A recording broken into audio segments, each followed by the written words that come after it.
This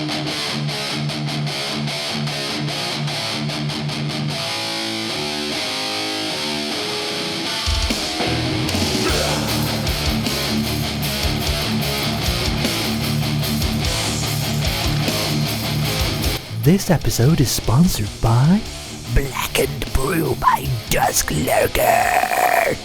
Black Coffee Podcasting. The microphone is on.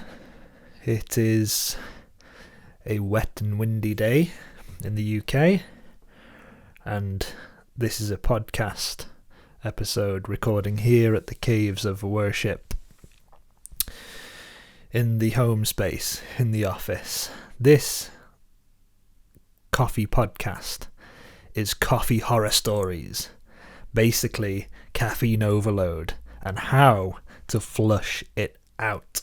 So, it's happened to a few of us in the past. It's certainly happened to me in the past, and you hear these other horror stories around where people have a caffeine overload and it gives you the bare hippie shakes and sends you west and white and not feeling very well. So, the coffee horror stories and how to flush it out if you ever have this overload happening. So, coffee is a serious game. You can drink too much and it can, like I said before, give you the hippie shakes, which ain't a fun thing to do. So here's a few facts about coffee from Black Coffee Worship. This is the Black Coffee Worship podcasts, coffee horror stories, and how to flush it out. So, first off, to start, maybe we could say, what is caffeine? The bare bones basics of caffeine.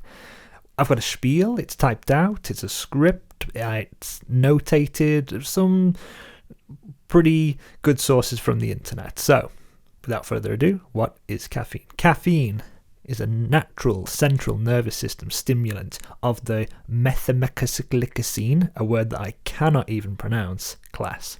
It is mainly used recreationally as a cognitive enhancer, increasing alertness and attentional performances. So, you drink it, you're sharp. You drink it, you're awake. You drink it to focus and be quick. I drink it because it tastes damn fine, especially Black Coffee Worship coffee. The benefits of drinking good coffee. I did look to see if there was any breakdowns on benefits, and I could reel off a huge list of why coffee's so awesome to drink, but all the facts I could find was everything was it may do this, it may do that, it could do this. So I don't think it would be fair for me to be pressing loads of scientific facts where it's all maybes. Today I am drinking the heavy blend from Black Coffee Worship.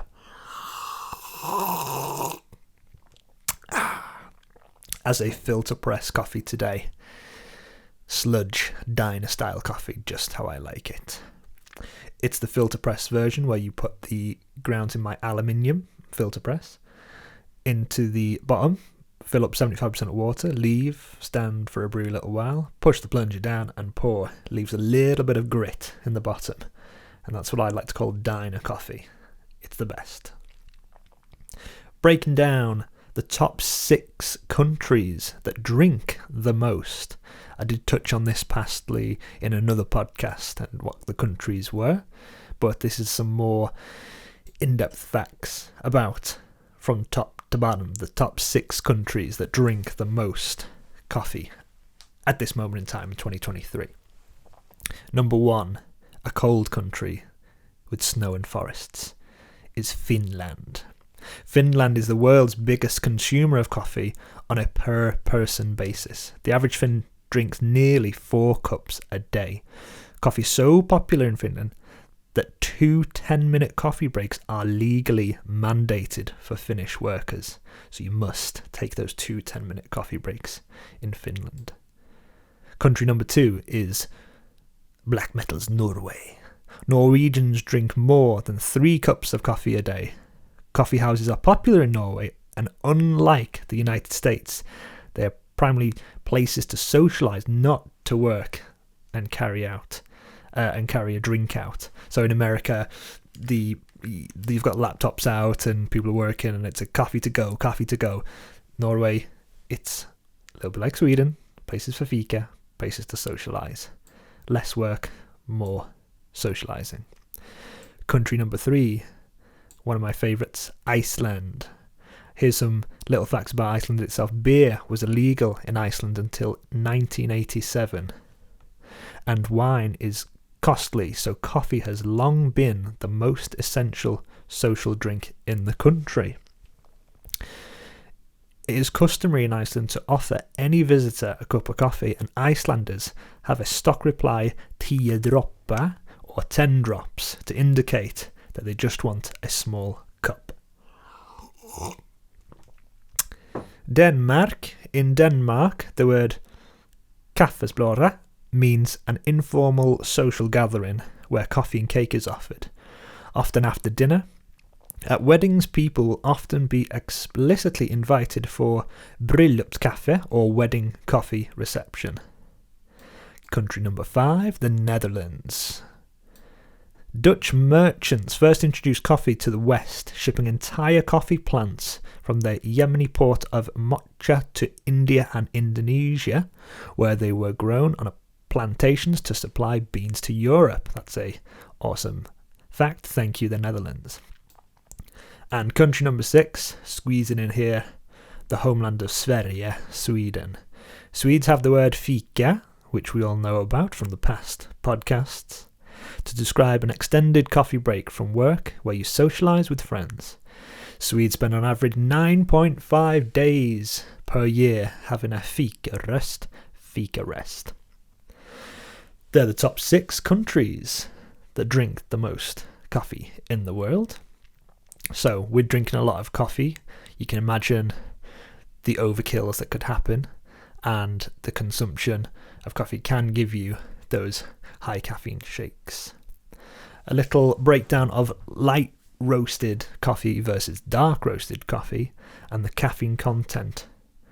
A lot of people have the misconception that light roasted coffee is double, triple the percentage of caffeine available compared to dark roasted coffee. People have the misconception of dark roasting the coffee roasts the caffeine out of it.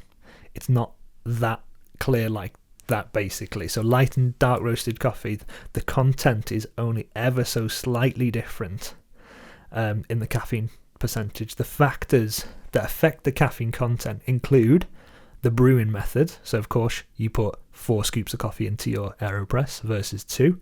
Caffeine content will be higher. The type of bean itself and the amount of coffee grounds that a person uses. A typical 8-ounce cup of coffee provides around 80 to 100 milligrams of caffeine.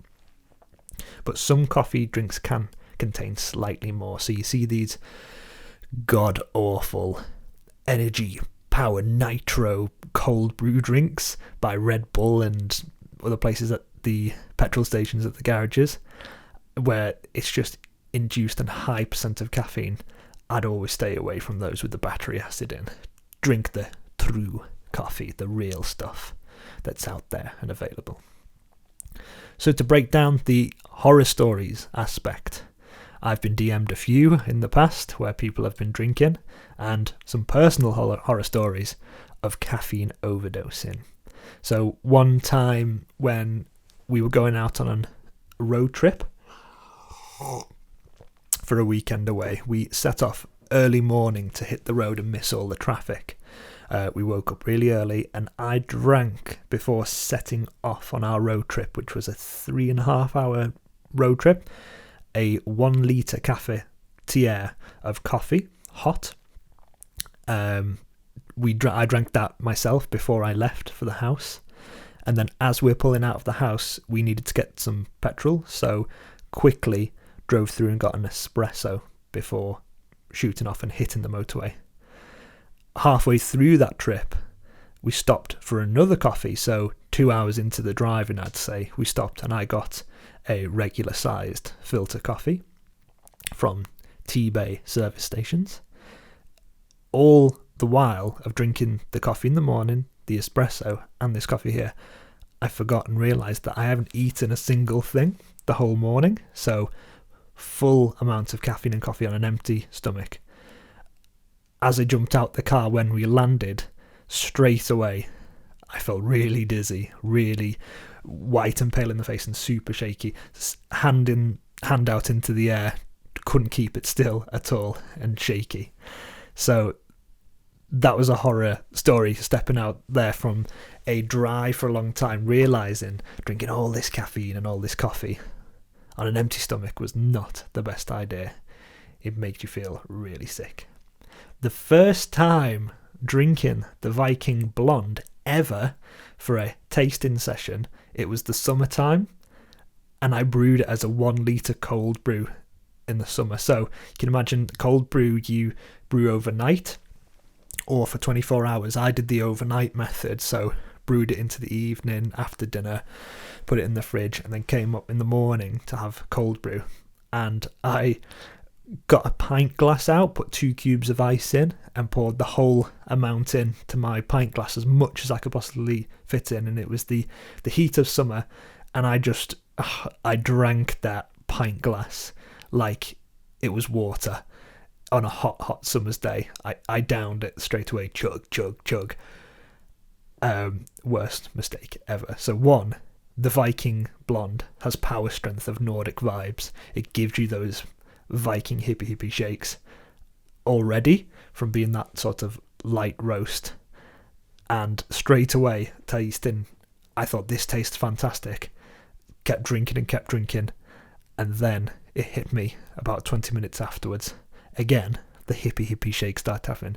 I called it Viking power, but yeah, it gave me the shakes and really, really, really unwell. So highly unrecommend powerhousing a pint of Viking Blonde cold brew for sure. Take your time with it.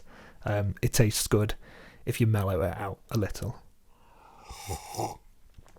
Once upon a time, we had the best review that we've ever received. It was an email from a customer that picked up Viking Blonde from Black City Records in Bristol. And he said that he was 45 years old and he's been drinking coffee his whole life, and he thought he was strong and could drink a lot of coffee at the time. He had, in the morning, 4 hot cups of Viking Blonde, thinking, hey, I drink coffee, what's this going to do?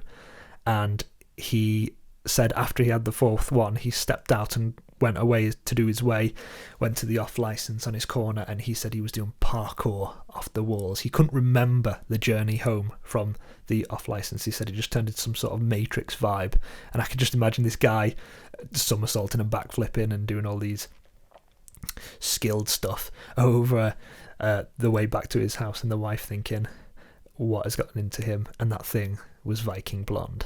But same, he must have got those shakes and get the dizziness and the white. So overloading on caffeine isn't a good thing, kids.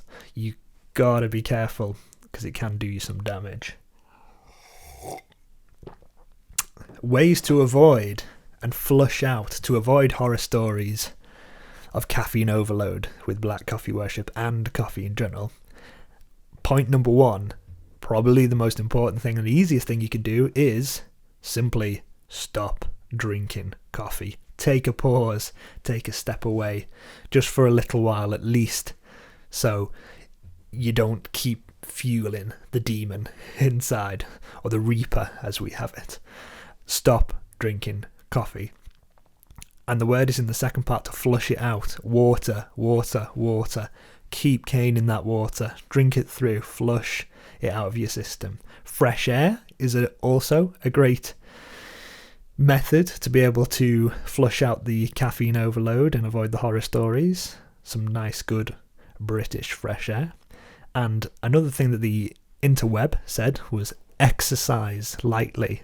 So I guess if you get moving, some walking or some light exercises in general, it comes under the release method of flushing it out the system and getting a bit of your sweat on to release out the caffeine from you. But drink water, stop drinking, fresh air and exercise is probably my go-to facts to avoid the horror stories of caffeine overload.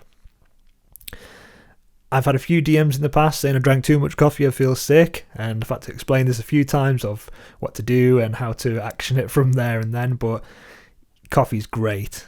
Black coffee is the way to drink it. Drink it in a good proportion of moderation for yourself. Know your limits and have fun whilst doing it.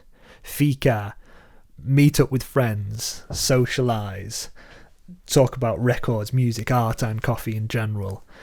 Just have a great time with it. That's the pull away from this podcast here at the Black Coffee Worship Caves of Worship. New things pending and things to come. I'd say stick around to hear new podcast playlists available on Spotify. Black metal and black coffee. Some great playlists to be listening to whilst sipping and slurping your coffee. And some new products that are filtering around at the moment. Just realised I said I was drinking the heavy blend. It's totally not the heavy blend. This is the Blackened Brew by Dusk Lurker. It's because I was looking at a bag of heavy blend when I was saying it.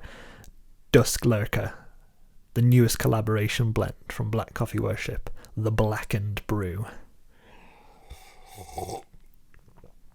I'm really digging this one. The guys are loving it as well, and the people have received it through the post have said it's really, really good coffee. It's almost got like a red tinge to it. I'd say it's definitely a mellow base to drink with a medium roast. Grab a bag, DM us, email us, contact us what you think of the new roast happening. But stay tuned, stay rad, stay hydrated, but remember, don't overdose on that caffeine. Peace.